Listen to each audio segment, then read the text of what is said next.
All right, good people. We're going to try this again. Good afternoon. Thank you all so much for being here. My name is Ash-Lee Henderson. The homies call me Ash. I use she. Born and raised in my W work. I'm executive director of the Highlander Research and the Education Center in Newmarket, Tennessee. And I'll be moderating these beautiful people that you see on your screen through a conversation about it being time for a new Black agenda in the city of Chattanooga, a time where, you know, the second largest population of our city actually gets what we've always deserved.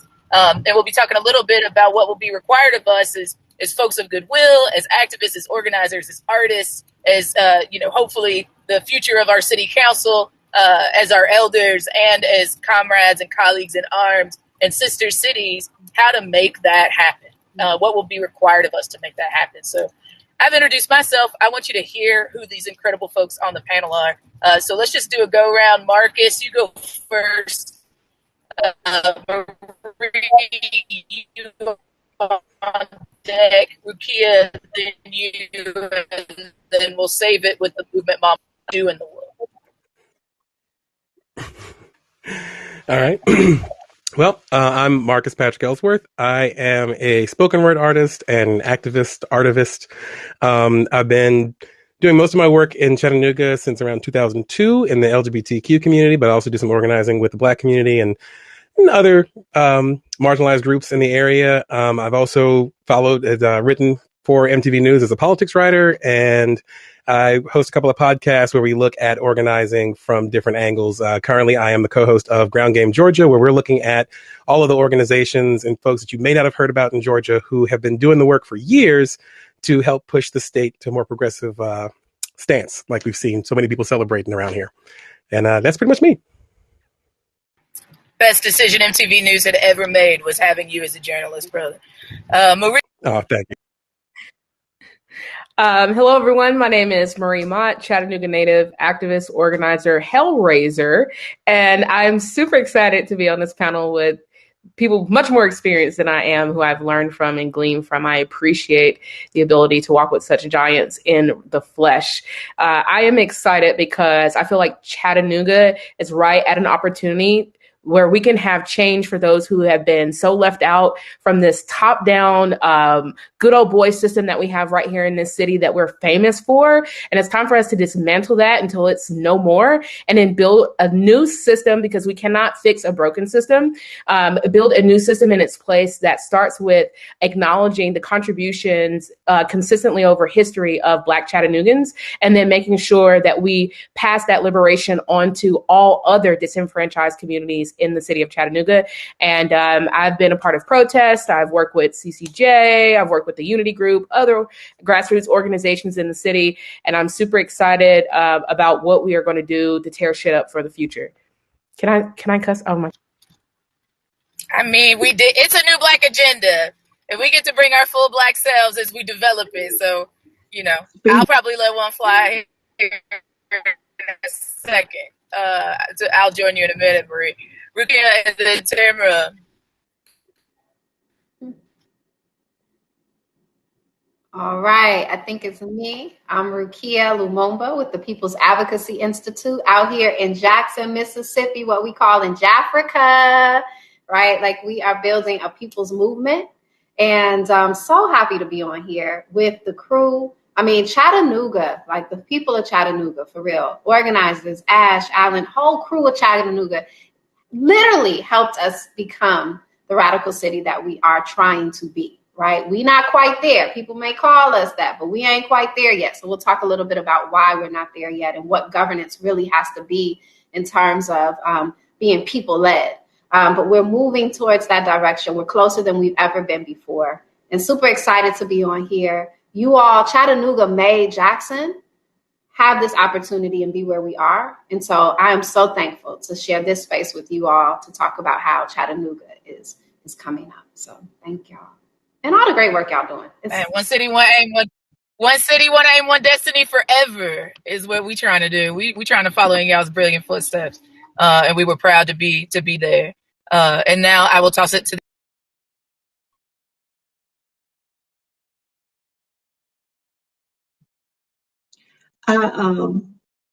and Mama T, Tamara Woodard. And I've been Mama T since 1985, I suppose. And before that, I was just another protester. I am honored to be in the room with people I admire. I am honored to be in the room with my hero, Ash-Lee Woodard Henderson, who I believe was born to fight for those of us who don't have a voice. I think it's a responsibility of those who are on this panel who have the heart and the soul to fight for those who have not, because of whatever reasons, their age, their race. You're at the foot of Lookout Mountain, and our dreams are the same. From Jackson, Mississippi, to Oakland, California, to Harlem, New York, to Selma, Alabama. You have taken on a responsibility that is greater than you. And I believe this day that you are worthy and you're able. And I'm happy and honored to be with you. I mean, we call her the movement mama on purpose, man. She's incredible. Thanks, Mom. So y'all, let's jump in, man. Like, when you think about your utopian vision for Black people in our city, what does that look like? You know, what policies would exist? Like, we talk about the problems all the time, right? We talk about the police brutality. We talk about the economic injustice. We talk about the, heteronormativity and like all the things that are negatively impactful to our communities. But like, what would you amplify based on the many conversations that you have with Chattanoogans and Rukia, like the many conversations that you have across the country and in Jackson? Like, what would it look like? What policies would be different? What would Black people have access to in the city? Just tell me what your vision for a new Black agenda in our city would be. And anybody can jump in and then just pass it to who you want to hear from.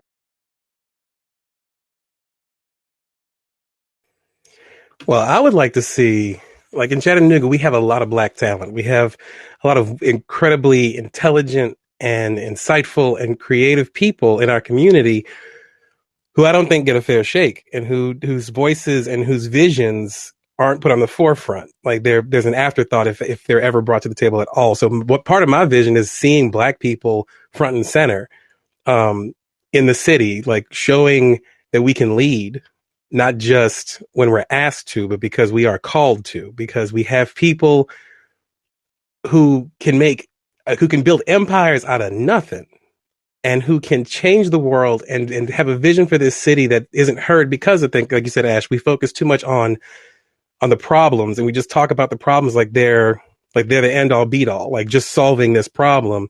Meanwhile, we got folks out here working every day to not just solve problems, but to create something bigger and better for all of us. And I'd like to see more of that celebrated and centered in Chattanooga.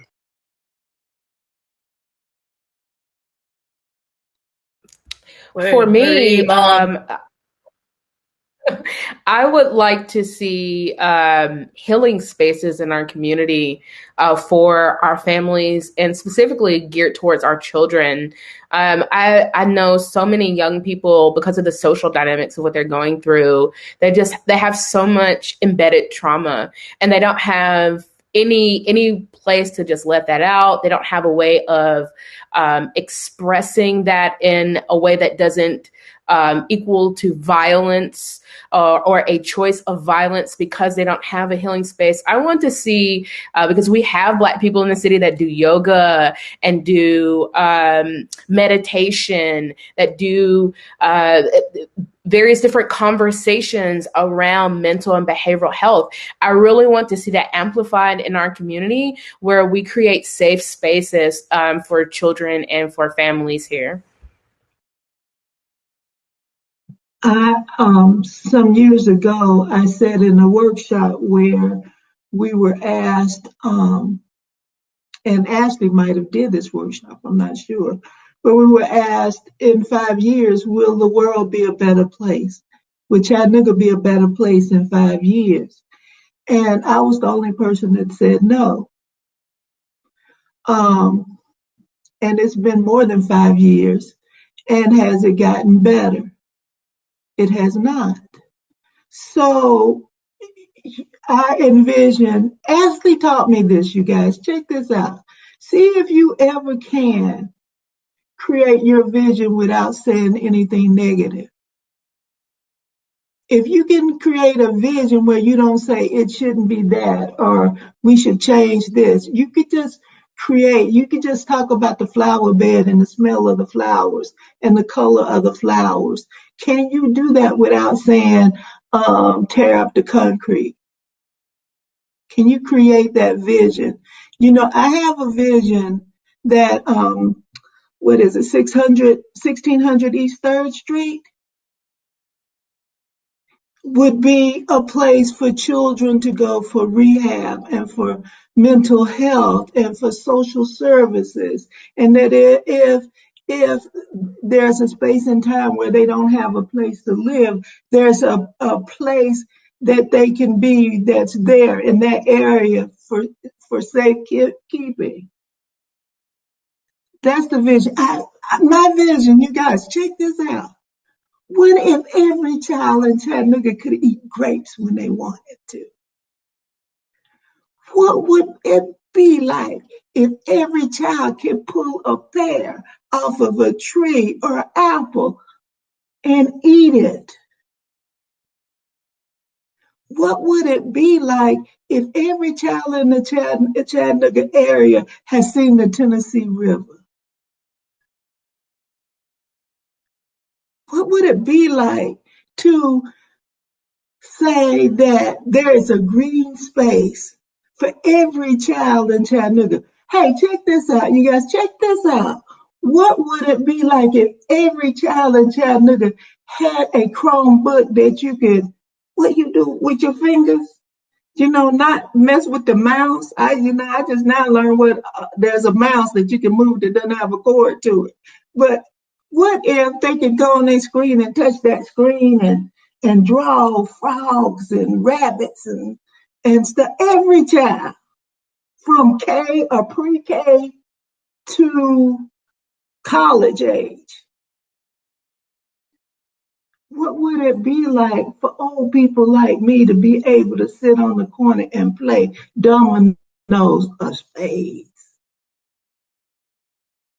Can you create a vision in your head to see this city, our city,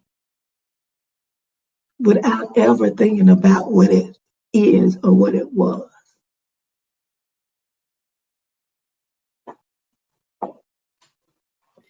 So encouraging, so inspiring. You know, when I think about what I want to see for not just Mississippi, but for Chattanooga and everywhere else, is I truly want to see, I want to see leadership. I want to see governance that literally comes from the people, that is the people governing, right? I want to see a people's governance. I want to see what we call community-led governance, where we are making decisions through assemblies and spaces like this. We are making big decisions and small decisions, right? We making all the decisions. And those that we are left are there to implement those decisions, but that we are making them, right?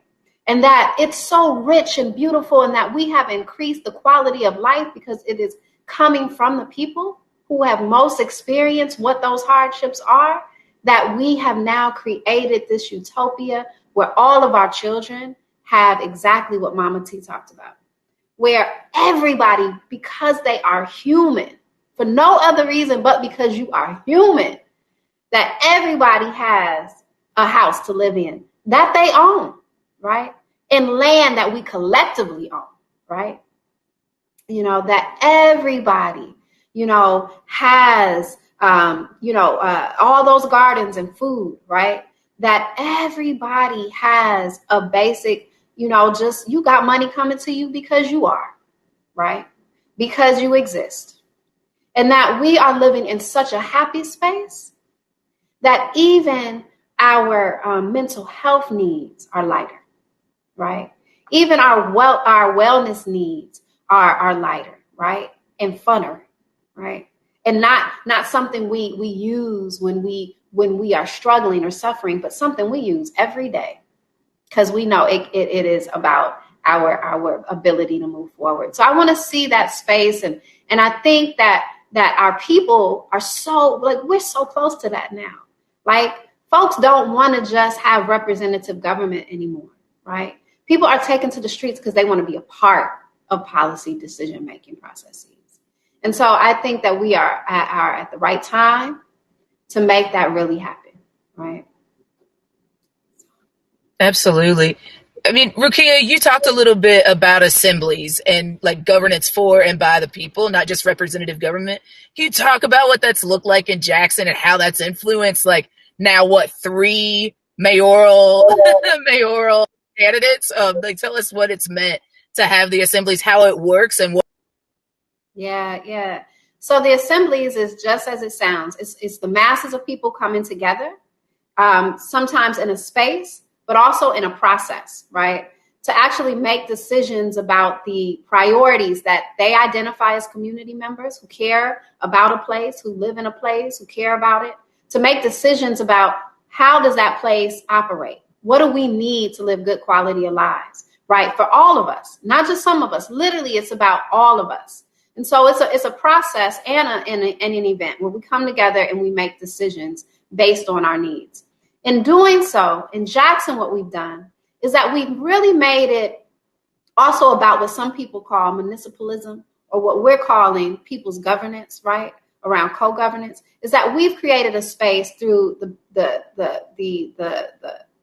foresight of my father when he ran for city council person, is that he used the assemblies as a true governing body, right? So he would go into an assembly, and this is literally just, these are folks who live in Jackson, right? Live in the particular ward that he's a part of. And they would come to these mass spaces, this mass meeting, and he would say to them, this is what's coming before city council. This is the policy that's before us. This is what it does. This is what it would do if it's passed. This is how it will impact you. How should I vote? Right? That is truly what co-governance, or what we call community-led governance is that he put the decision-making power into the hands of the people that's going to be most impacted. And then he moved, even when he didn't agree with that decision, right? He did what the people said. And so we've seen the brilliance of that not only inspired folks, but it encouraged folks, then encouraged him to run for mayor. So he ran for mayor, he won. He passed away early, 8 months into his mayoralship. But it did an amazing thing for the morale of people here, for understanding their power and their rights. And what that did is that they no longer, folks here, we no longer, I'm gonna say we, because I'm also here, right? We no longer wanted to just sit and be a part, or receive, rather, not be a part, but just receive whatever policies were trickled down to us by our mayors, by our city council people. We now wanted to be a part of the decision-making process. So when my brother ran for mayor, he used the assemblies as that process too. And he used it, and he continues to use it. So right now, in his first term as mayor, right, we're using the assemblies process to do an evaluation of the Jackson Police Department, of our police department. The assembly process has also encouraged the city departments, other departments, to engage community members in their decision-making processes. And so right now, the planning and development department of the city is using residents' priorities and opinions, a huge surveying process, to actually have residents develop the city comprehensive plan. Every city has a comprehensive plan that goes for about 20 years. This is the first time in the history of any city in the state of Mississippi to ever include their residents in the development of that plan, right? So I mean, it's done a lot. I can talk a lot about how it's also been used as a tool to prevent state takeover, right? So, the state tried to take our airport. It was the rallying of folks across the city in assemblies that organized us to prevent that takeover. It was the organizing of assemblies, right? And people to move and activate their organizations, their coalitions, and their students and their parents to actually come together and prevent the takeover of our school district by the state. So assemblies not only help on very hyper local levels, but it also helps to protect our cities, right? Because when Black leadership comes into effect, they try to take it back real quick. And so we got to have a space that helps us maintain our power. And the assemblies help us to maintain that power as well. So. And I can keep talking. I can get some more examples, though, unless someone wants to jump in and talk about. And does that process also include, I know one of the things that we have been working on here is participatory budgeting. Does the assembly process include the community in Jackson also getting to decide how the city council and the mayor divvy up funds for the city? Yeah, so we engaged in our first participatory budgeting process in 2019, and it was amazing. We came up with a people's budget of our recommendations for the budget, and the mayor's office adopted it. And then it was passed by the city council 4-3, right? All good. It's all good. Unfortunately, we don't have a city council that has completely embraced the idea of the assemblies, right? And we also are in a space where we're still trying to help people trust that what the assemblies say they're going to do actually happens, right? So I don't want to give an impression that everything's perfect here. We're still in the process of developing, right? And our people, you got to imagine, our people have been lied to over and over and over and over again. So to just assume that because we saw some great change in Ward 2 when my father was city council, Ward 2 know what the assemblies can do. They ready. They every time, ain't no question. They a part of it. But the rest of the city is still in a place where they're learning and they're embracing it. They're learning to embrace it and to engage in it. And I think that's important to understand, because one of the things that we also do in the assemblies is we recognize that an assembly is a space for the people, right? And as a result, it takes all of the city partners to come into that space. But it has to be facilitated and coordinated and guided by those who hold the principles, right, of the people. And that's really important. I'm kind of amazed that we expect change under Black leadership to happen 2 days after you take the oath. Say that. Mm-hmm. But we allow white leadership to create this monster for 200, 300 years, mm-hmm. and don't critique it in the same. We don't have the same critique levels of white governing officials versus Black governing officials. I keep thinking that your dad, 8 months, it seemed like in that time he did so much, mm-hmm. so much, and wasn't surprising to me because I knew your father, mm-hmm. And I knew that your father was brilliant. He was not only a compassionate man, he was brilliant. We considered him a nerd. He was. But he was a compassionate man who took us to the next level in governing. Mm-hmm. Mm-hmm. That everybody said couldn't happen. And in 8 months, it happened. So, I'm amazed at the legacy he's left you and your brother. It's amazing to me. Thank you so much. Thank you so much. And I think that it's really the work that he did in community that really helped inspire community to hold us accountable to that work. You know what I'm saying? To make sure that we don't stray from that. And so community members all across Jackson constantly remind us, well, this is what your father did, or what you doing, you know? And I think that's important. But then they also inspire each other, right? And I'm so thankful for that. But also, if my father was here, he would also say that, like, literally, I learned from the people, right? And that's what, you know, we have to take on. And I'm going to lift my mother as well right now. She passed before my father, but it was Rukia Lumumba is her name. And she taught us that very important lesson that I know for a fact Mama T and Ash have been doing forever around building family, building community, building what that means. That is the core of even being able to create an assembly or run for governance. Run for an elected office. Without that relationship development, you can't do nothing. You ain't building nothing, right? Who you building it with? And so, you know, like, she did that hard work.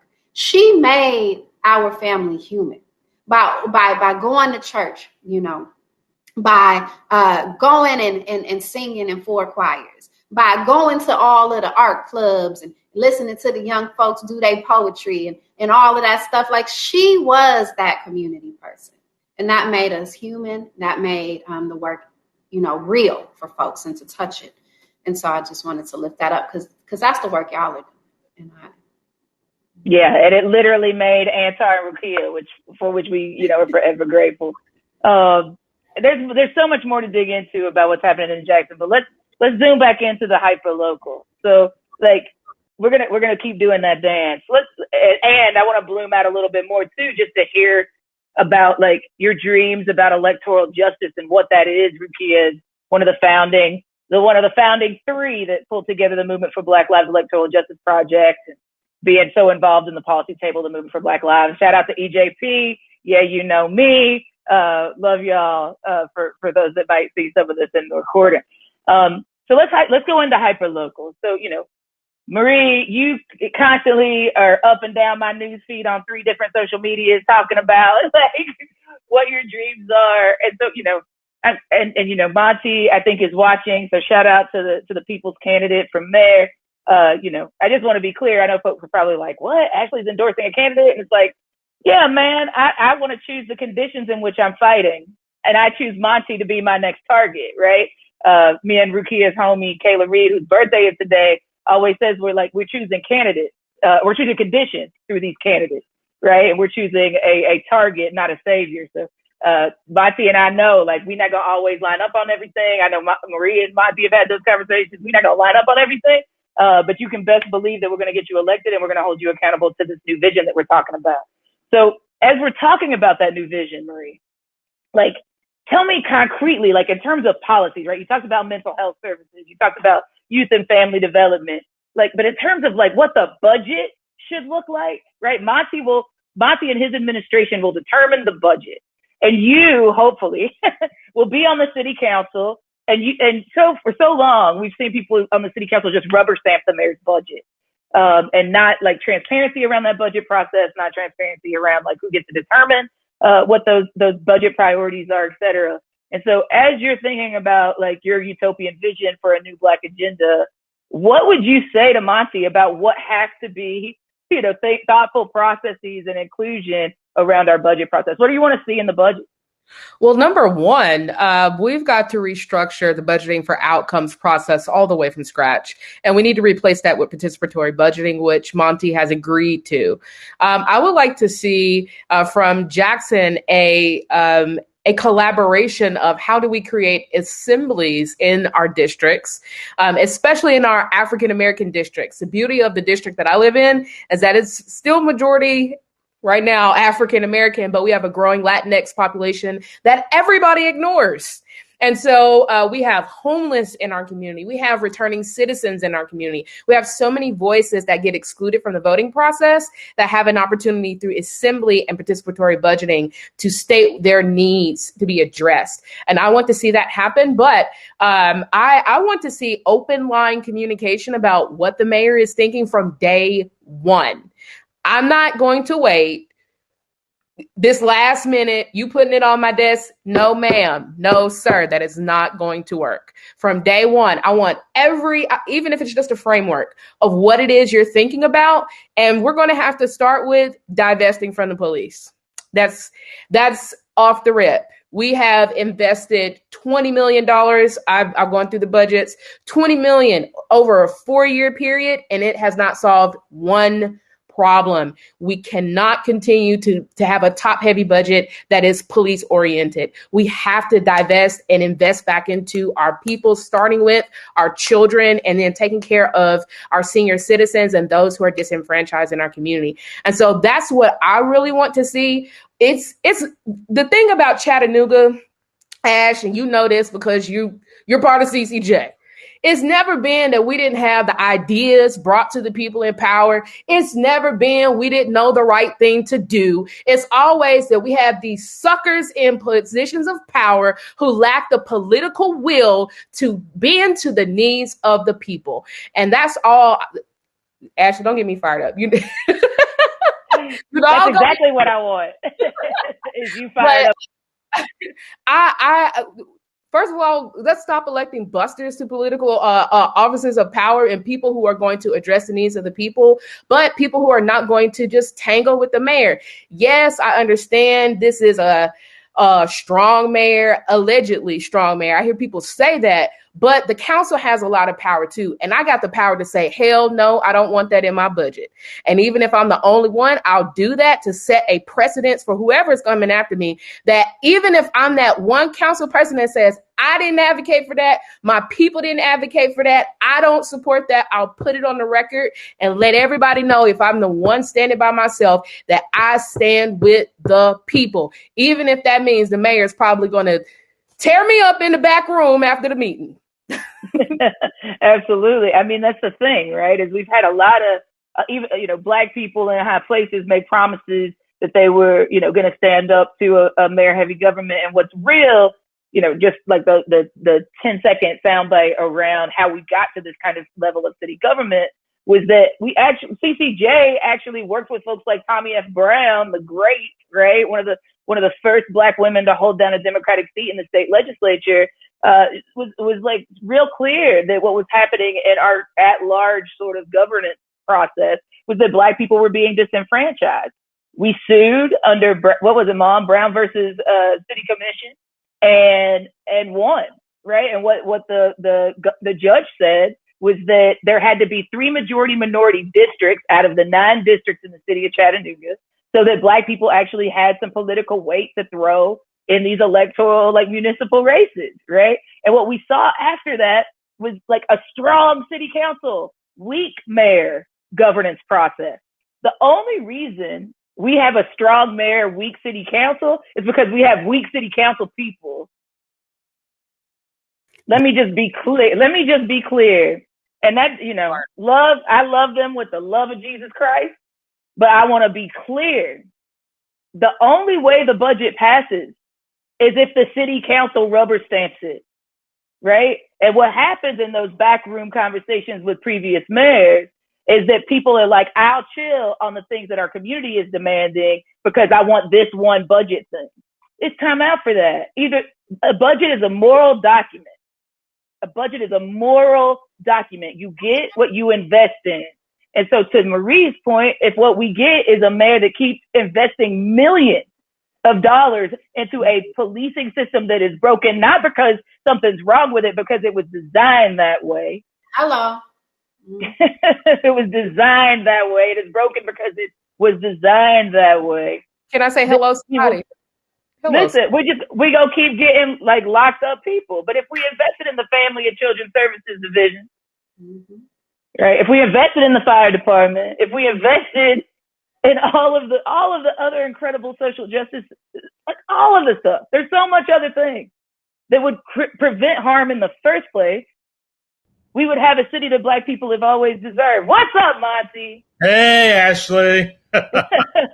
Welcome, man. Welcome. We talking about what you about to do with this budget, brother. Well, yeah, that's why I thought I better jump in here. So come on. I can say something too. Part of the problem with the budgeting process as it exists in Chattanooga is that there's very little collaboration on the front end. The mayor, goes into his office and meets with his staff, and, they come up with the budget numbers. And then, it's kind of dropped on the desk of city council. What I want to do is involve city council on the front end. I think my budgets will pass very easily because by the time it gets to a vote at city council, we've already hashed things out. We've already gone through everything that needs to be gone through. I'm not going to go, oh, here you go. And that's just not the way the mayor should work. But if the mayor so chooses, that's how it can work. I know Marie's been going to a lot of city council meetings for a long time, and I've been going for a couple of years, and I have never seen Mayor Burke at a city council meeting. I've never seen him there, and I never once. And that is so peculiar to me. I don't even know how that happens. Right? He would say it's below him. He's in staff for that. He's in staff for that. I mean, but Monty, okay, let's dig in here, right? We gonna get back to these utopian visions, but let's dig in a little bit around this budget stuff. So it's dope that you're gonna have like more presence in the city with the city council and like bring them into the process at the jump, and that's wonderful. But I'm actually also not specifically pleased if all it is a conversation between the mayor and the city council, right? As a resident, what I have found is that when I go to the budget hearing, I can't even ask questions, right? And then when it gets to the floor of the city council, I can't talk about it unless it's like a certain amount of leeway away from when the vote is happening. It's just like every way that they can disenfranchise Black people from involving themselves into the budget process, they figure out a way. And so like, it's dope that you and the city council are down to rock with each other. But what would you do so that everyday people like me and my mama and Marcus, I don't count Marie as everyday people anymore because she's about to be on the city council. she's still everyday people in my heart, but she's about to be one of them elected people. She's also one of my targets. So like, if we get to a place where you are a mayor and Marie and hopefully some other people with some good sense are on the city council are talking, what would you do to confirm to me and Ginger who's watching and all the other folks that are watching that we would actually get a say in our budget process about where our taxpayer dollars? So we have a huge trust problem in Chattanooga, and we have a trust problem because the city hasn't been an honest broker. And so we've got to do some things to get back trust. And I think that's where participatory budgeting comes in. It's where you say to, people, here is a pot of money, and you're going to come together and you're going to decide how to use this pot of money, and then we're going to do it. It's not about what the mayor wants. It's not about what city council wants. It's what you decide to do with this money, and then we are going to do it. I think when people see the nexus between their involvement and actually getting investment in their neighborhood, in their community, I think that's what's going to address the trust issue, and that's what's going to engage people. I've been to neighborhoods from Churchville to Bushtown to the West Side to Alton Park. And within probably 15 minutes of talking to people, the first thing they say to me is, look around. Look around. See, look at our neighborhood. When do we get something? We never get anything, right? And I look around and I go, yeah, it doesn't look like y'all have gotten anything in a long time. So I think participatory budgeting is the most honest, most transparent, most direct way to reestablish trust and to show people that they have control, that they control, at least some budget dollars. And then I think we can have broader conversations, beyond that. Absolutely. Absolutely. And the People's Movement Assembly is a great way to actually practice participatory budgeting. And PMAs are not new to Chattanooga, right? Concerned Citizens for Justice, when I was in leadership and Miss Maxine was still alive and we were working with Miss Annie, and under the leadership of folks like Lorenzo Irvin, we're studying People's Movement Assemblies that have been happening all over the world and all over the South in particular. Shout out to Jafrica. So let's get back into some of the visioning around this Black agenda. So we've heard we want fair. If you can't get down with divesting from police and investing in our futures, then maybe I'll reframe it for you that we all could agree that we deserve fair and equitable budgets, right? That other, public sector workers should not be out here broke, busted, and disgusted because we're spending the majority of our money on policing in our streets and it's not working, right? So we can at least agree to that. And if we can agree to that, what are the other things that you would want to see? And Marcus, like, as a culture bear, I'm just curious about what you would say in regards to like how an investment in shifting the culture of our city to like love and appreciate and see the dignity in Black life, like how could that open up doors for Black people in a policy agenda? Well, I think, first of all, our imaginations have been bruised because, like Monty said, our trust has been broken. We do these attempts to change the world, to vision a better world, but then doors get closed, we get shut out of rooms, we get pushed off of tables. And even when we are brought into those rooms, and especially with work with CCJ does, I've been in the room when this has happened, coming to an elected body with a vision from the people and getting told you're either not doing it the way they want you to do it, that it's too radical for them, even though the people of the city have put this together. And so I think that first we need to start with getting our communities to understand that it doesn't matter if they tell you no, because you don't give up. You keep pushing, you keep finding new ways. If they push you away from one table, you build a new table. If they close the door in your face, you carve a window in the wall. So I think we need to start with like really getting our community involved in what visioning is. And like you said earlier, like we were talking before the call about, not just focusing on the negative. Like, not just saying, like, just look strictly to what you want to see happen, what you want to see for your communities, what you want to see for your family, for yourself, for the future generations. I think we can begin there, because once you start getting that vision out there, once you get people excited about the possibilities, then it's really hard to stop them from going for that goal. So I'd like to see more community engagement based around creativity. I think we can start with art. Get people to write stories about their future. Get them to paint about their future. Get them to write jokes about it. Whatever you got, dance about it, sing about it, and get that into our culture more. Because I know, especially in like the creative community of Chattanooga, there's a lot of, we don't do that, or we can't do that. And then a creative person comes forward with this vision and everybody's just like, oh, wait, it's possible. And then I see other artists come following along in the Black community. I was like, if it's possible in the art sector of the Black community, it's possible in every part of our community. That's a word. And to do it in a way that doesn't force out the Black people that made the culture of our city so deep in the first place, right? It's like we've seen it. The Big Nine looks like a totally different world than what it looked like when I was growing up. Just to say it. Like, how do we use development and art and culture as a tool for liberation, not as a tool of gentrification and displacement? I think it's some stuff we really got to figure out. Amen to that. Well, on that front, I think I do have opinions on the artists as gentrifiers, the whole thing, because sure I know I have been used in that way before, and I'll try to be conscious not to be used in that way again. Is that as an artist, it's your duty to serve the people. I think that an artist, it crystallizes things that other people can't. And if you're serving it, if you're doing your work simply for the dollar, you're not really an artist. If you're doing it from your heart and from your soul, if you're doing it for the people, then you're getting into some real artistry. Absolutely. There's a difference between creating stuff and being an artist. If I can add something here, I think one of the issues is that we have historically viewed culture through the lens of downtown. So if you want to come downtown, we'll set aside a day, you can have a performance here or whatever. But I think we've got to get rid of that downtown lens and start investing in neighborhood culture. I know that we're not Chicago, but one of the things I like about Chicago is that they have all of these neighborhood festivals, and you could spend your summer going from neighborhood to neighborhood to neighborhood, just seeing Chicago.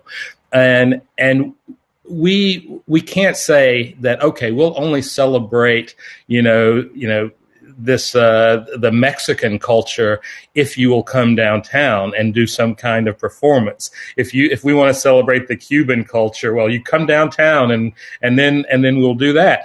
No, we've got to create a city where we're going into neighborhoods. We're going where the culture is. We're going where people live, and we're celebrating what is there, what has historically been built.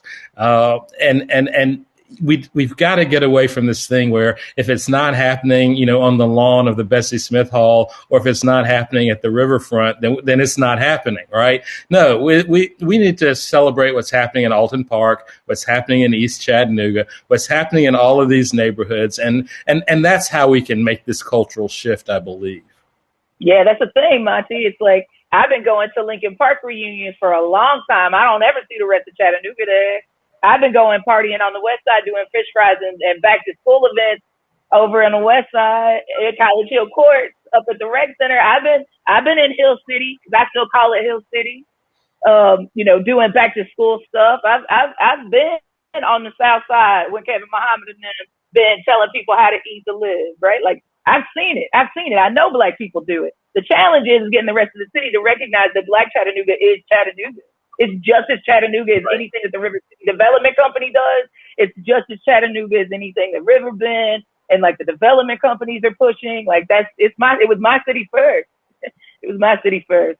So I know we're at time, comrades. And we could, I would live in this conversation if I could. I would pay rent here if I could. But I know Monty got other places to be before this digital summit is all wrapped up.